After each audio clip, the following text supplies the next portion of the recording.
अमित अमित अपहर अपहर अपहर जियो star music urban चालू रोज पढ़े के करेलू इंतजरवा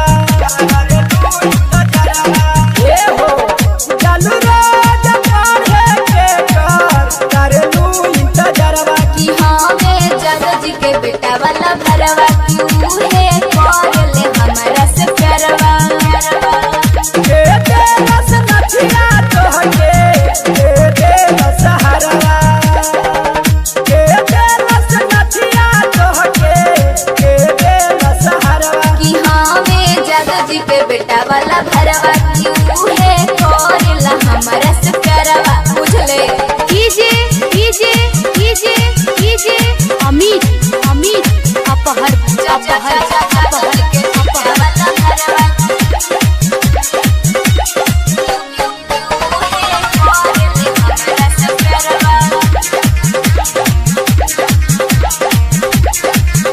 प्यारे हमसे करेला अपना से ज्यादा खइले बकरिया कसम कइले बवादा कइले बवादा काबे नुकरा पीछे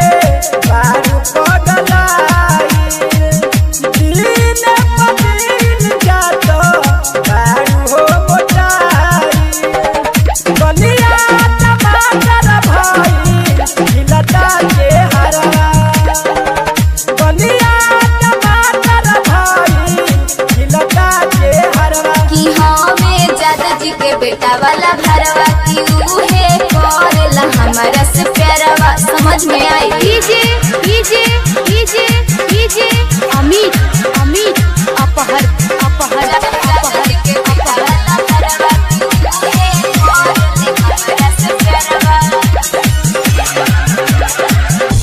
यादों सुखाड़ी हमें हमर त जान हो मनोज भिखारी बतिया लन हमर मान हो लन हमर मान हो राइटर लाल बाबा कहेले हमारो अपना ला अपना करे जावा से एक बेर लगा ला मत करी है देबू जावा अपना नाम बरवा मत करी है देबू जावा अपना नाम बरवा कि हमें जादू जी के बेटा वाला भरवा क्यों है कोरल हमारा से प्यारवा हमारा से प्यारवा चालू रोज पढ़े के करेलू इंतजरवा ए हो चालू रोज पढ़े के करेलू इंतजरवा कि हमें जादू जी के बेटा वाला भरवा क्यों है कोरले हमारा से प्यारवा अमित अपहर